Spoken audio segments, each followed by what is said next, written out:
Hello and welcome to the module for day one video lecture. Today we'll discuss primary research and types of reports. In doing so, we'll review what you see on the screen, in particular, how and why you can use primary research for an upcoming week 4 assignment. To start, primary research is data you gather on your own to use for analysis. For this class, primary research will only consist of what you see on the screen.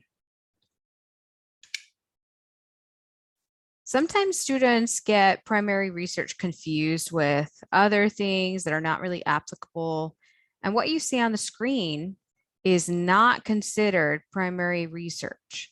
If someone else gathered the information, it is a secondary source. Workplace research, or as we're using it for this class, primary research, should be done quickly, and this can be facilitated through online observation. Online observation can be collected on sites like what you see on the screen.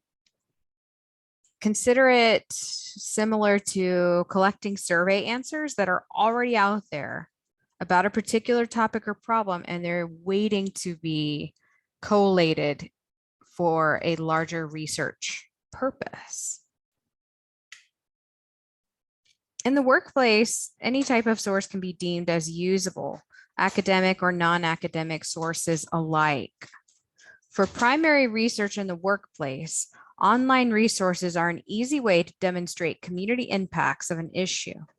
From the examples on the screen, you can see how students have used online observation to understand the professional problem their group chose using a community perspective. The reason you may want to use online observation for an upcoming assignment, specifically the research solution report, is to demonstrate how the impacted population feels about your group problem or solution. Even if what the user is saying is untrue or blatantly stupid, how they feel reflects a part of the problem and could be analyzed to help with the solution. This type of primary research does not demonstrate an ultimate truth, but it does reflect a smaller part of the much larger puzzle of the problem and solution. The password is what you see on the screen. Qui-Gon Jinn. Apply it to the week 4 day 1 homework assignment that asks for this password. Although the topic for this research report will be the same as your project 2 group topic, the assignment, the research solution report, should be prepared on your own. Likewise, the source gathered to complete the assignment, whether it's a primary source or just the required secondary source, it should be obtained on your own. You should not be using the same source as someone else in your group.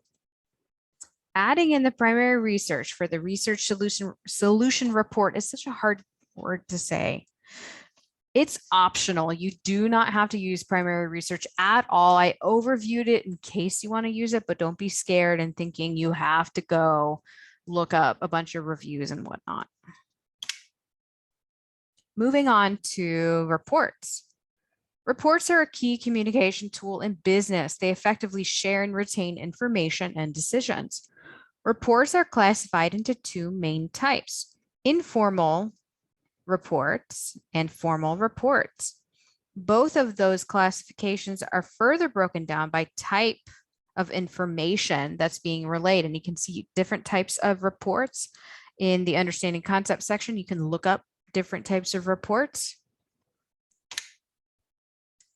The recommendation report is a formal report, and it's basically a long research report on how and why you're recommending a solution to a real world problem. The research solution report, which is very similar to the recommendation report, it's a mini version of the recommendation report. It's almost like a dress rehearsal for the larger performance. And given the growing demand for technology and visual components, you and your group are going to work collaboratively to create the storyboard approach needed for the larger recommendation report. Consider how this format is expanded because you'll have to optimize the report from simply text and visuals to instead building a web page of sorts to promote your solution to your boss. This visual form of reporting expands the appeal. It helps you build ethos, which in turn will make it easier for the audience to consider the logos, the facts that you present.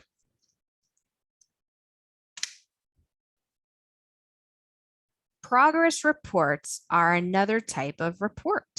Someone in your group will be drafting a progress report this week.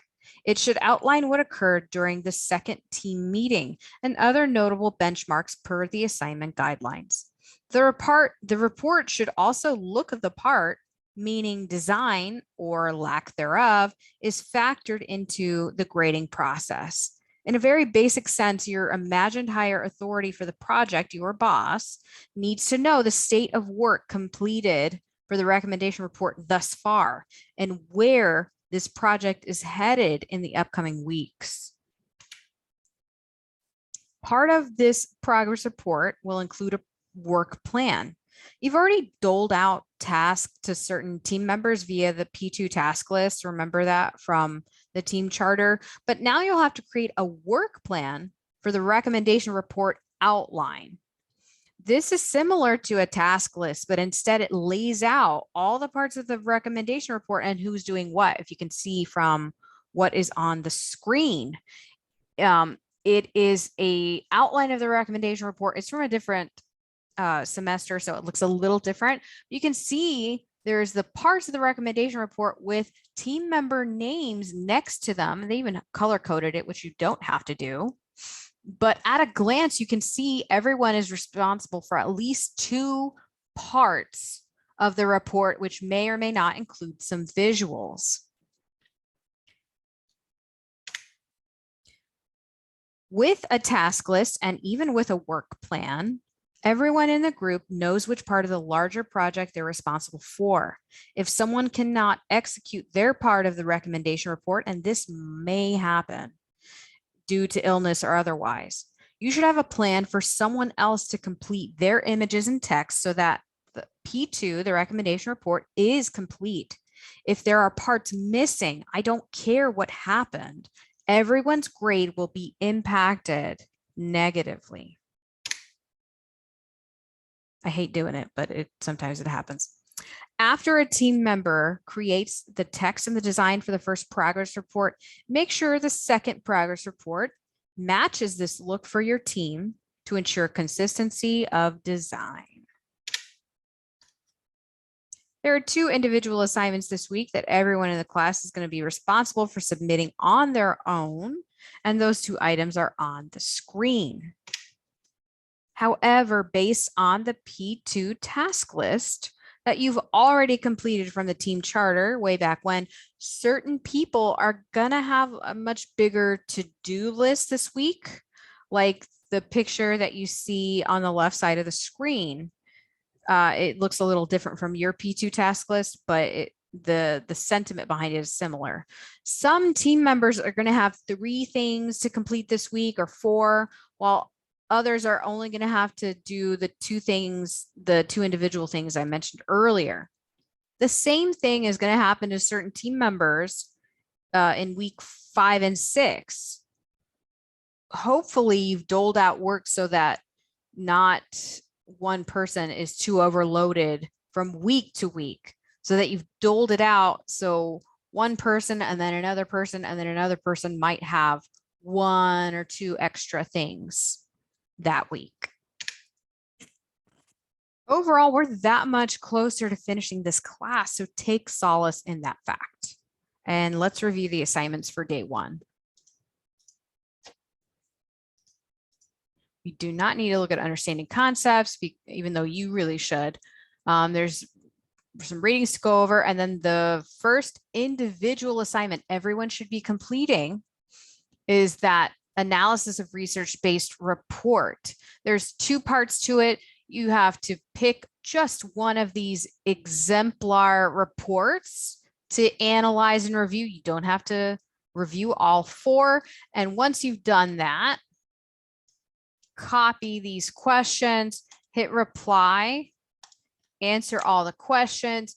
One of the questions asks you for the video lecture password, so remember to include Qui-Gon Jinn in your answer. And ultimately, you're reviewing these so you kind of get a feel for a professional report and what that should include, because that is your ultimate goal with the recommendation report. And your mini goal for this week is to make your research solution report look like that. Oh, Lord. You post a reply and you're done with this assignment that is due July 19th at 11:59 p.m. A separate assignment that should have been assigned to only one person on the task list. They should already know that they've been assigned it, and only that person in your group can even see the assignment guideline. No one else in the team has to worry about this. But for that one person on your team, they should access first the student sample so they can work backwards and know what they're doing, because they're like, what does a progress report look like? What do I need to make mine look like? This person looked up a template, probably from Canva or Microsoft Word. They filled out the necessary parts via the assignment instructions, and we'll look at that in a second. It asks for the outline of the recommendation report. So the different parts of the recommendation report, I'm going to zoom in here, like the letter of transmittal, the abstract. Who are you assigning to that? Not just this person that's compiling the progress report, but probably during the second meeting, you and your team talked about, okay, Stephanie or Andre can do these two parts, and so can do these two parts. And maybe even also who can do the citations and who can do the proofreading. You can dole that out however you want.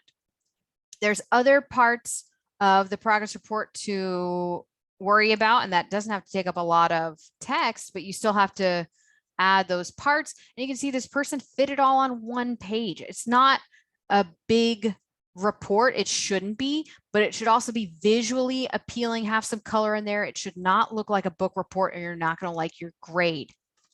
Let me zoom out here.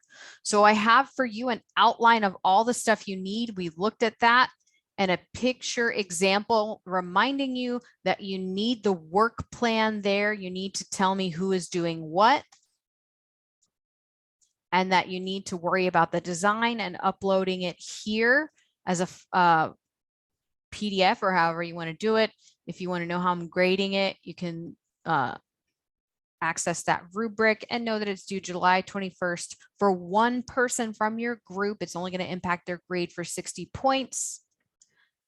And that is it for day one. And we'll talk about day two stuff, including the research solution report in a little bit.